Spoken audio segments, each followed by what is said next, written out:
And so yun, what's up mga brad? Ayan, nag-road test na tayo ng isa na naman nating unit ng customer, Trailblazer. So ang ginawa natin dito, syempre yung pa rin common issue, dragging, delay sa may shifting. Kapag ikaw ay nakadrive or sa reverse, makakaramdam ka ng delay.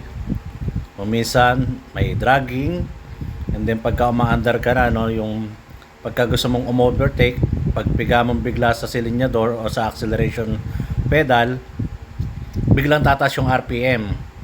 So mabibigla ka kasi syempre not unusual na sa isang sasakyan yung ganun.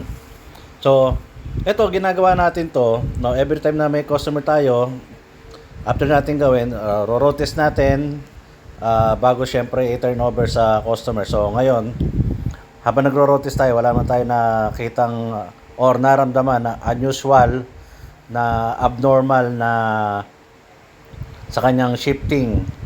So, wala na yung delay, wala na yung dragging pag galing sa park, no, dadaan sa reverse, wala na yung dragging, delay, then neutral to drive, wala na rin yon. So eto, ganito ginawa natin dito, no. Ayan. So babaklasin muna natin yung kanyang oil pan ng transmission ng unit, and then kung makikita nyo, sobrang itim na nun langis. Then ang gagawin natin dito kasi hindi lang repair ng TCM, kundi magpapalit tayo ng transmission oil filter. So iba naman kasi ang kondisyon, no, pagka yung mga sa ATF, pag nakita mo na sobrang itim na. So ito yung magawa nung ating chief mechanic na si Doc A, yung TCM, binabalik na yung TCM ng Trailblazer.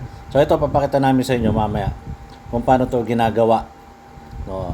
Usually ang pinapalitan lang dito is yung retina, kasi retina is a plastic lang siya, component, part ng transmission na nabubutas, then lulusot dun yung pressure.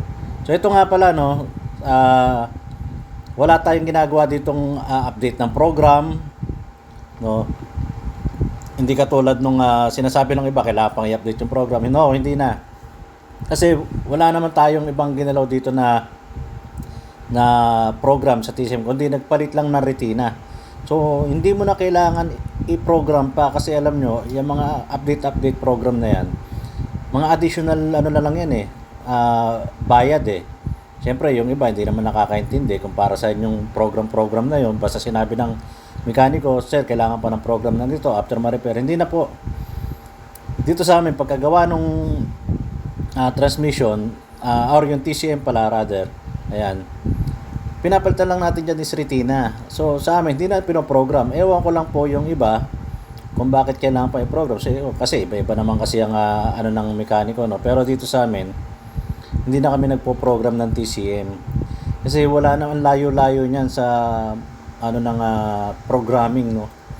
Hindi naman nagloloko kasi program pagka nagdadrag or delay yung shifting Hindi naman dahil sa programming yun.